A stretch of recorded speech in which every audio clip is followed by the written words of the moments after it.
इस वीडियो को लाइक करें, हमारे चैनल को सब्सक्राइब कर बेल आइकन जरूर प्रेस करें हमारी न्यू वीडियो सबसे पहले देखने के लिए। Hello friends, Radhe Radhe.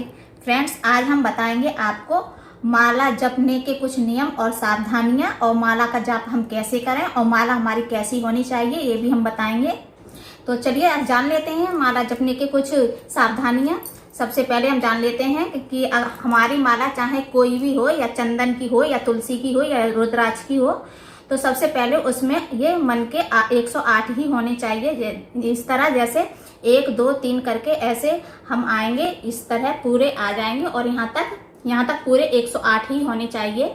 ये जो सुमेरु होता है ये नहीं गिना जाएगा, ये सुमेरु अलग होता है। ये यहाँ से लेके यहाँ तक ही 108 गिने जाएंगे। माला खरीदते समय आप इस बात का विशेष ध्यान रखना। जाप करने से पहले माला को शुद्ध जल से धो लीजिए और फिर उस सुमेरु पर चंदन लगाकर माथे से लगाइए माला को। और अगर किसी संकल्प से आप जप कर रहे हैं तो माला हाथ में गंगा जल लीजिए और जमीन पर छोड़ दीजिए और अपना जाप शुरू कीजिए।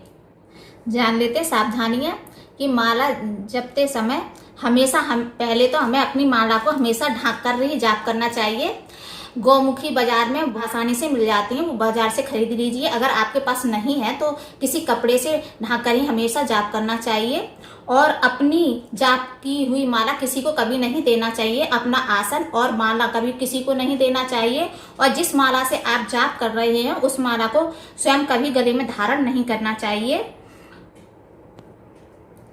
और माला का जाप करते समय विशेष बात का ये ध्यान रखना चाहिए कि माला का जो निचला हिस्सा है कभी नाभि के नीचे नहीं आना चाहिए, हमेशा नाभि के ऊपर ही होना चाहिए माला का जाप करते समय। क्योंकि मनुष्य का निचला हिस्सा अशुद्ध होता है और ऊपर का हिस्सा शुद्ध होता है। तो अब हम बताते हैं आपको जाप कैसा करना चाहिए। ये हमारी माला है, ये ऊपर का जो हिस्सा है ये माला का सुमेरु है, इसको कभी नागना नहीं चाहिए। हमें माला का जाप इस सुमेरु के अगले जो दाना है इससे शुरू करना चाहिए। और हमेशा ध्यान में रखना चाहिए कि जाप करते समय इस उंगली का और इस उंगली का टच ना करें, हमेशा इस तरह जाप करें।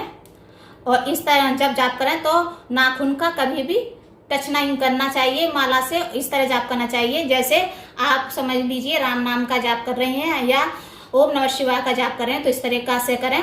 ओम नमः शिवाय, ओम नमः शिवाय, ओम नमः शिवाय, ओम नमः शिवाय, ओम नमः शिवाय, ओम नमः शिवाय, ओम नमः शिवाय, ओम नमः शिवाय। ऐसे करते करते आप जब नीचे आ जाएंगे यहाँ पर और ये आ गए आप ओम नमः शिवाय बोलते हुए इस तरह, तो यहाँ पर आकर आपको माला अपनी बदलनी है, पलटनी है। दोबारा जाप करना है तो किस तरह आप माला पलटते हैं इस तरह देख लीजिए। आप इस तरह माला का जाप फिर से शुरू कर सकते हैं। एक बार आप फिर से देख लीजिए।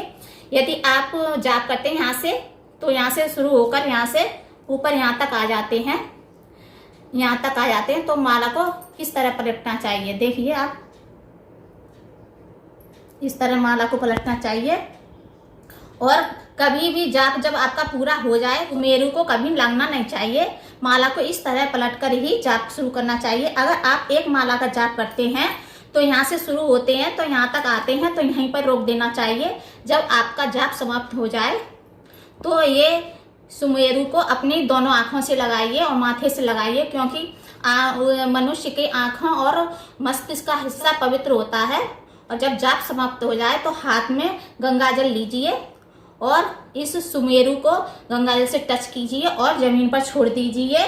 जमीन पर छोड़कर 3 बार अपने माथे पर तिलक लगाइए और माला को हाथ में पकड़कर उसे माथे से लगाकर और एक लाल कपड़े या इस तरह पीले कपड़े में बांध कर रख दीजिए। माला को कभी खुला नहीं छोड़ना चाहिए और माला को हमेशा ढांक कर रखना चाहिए। और हमेशा जो विधि मैंने बताई है कि गंगा जल हाथ में लेकर और सुमेरु को टच कराकर पृथ्वी पर जल डालकर तिलक लगाने से इंद्र आपकी पूजा का फल नहीं लेते हैं। ऐसा नहीं करते हैं तो इंद्र आपकी जप का फल ले जाते हैं।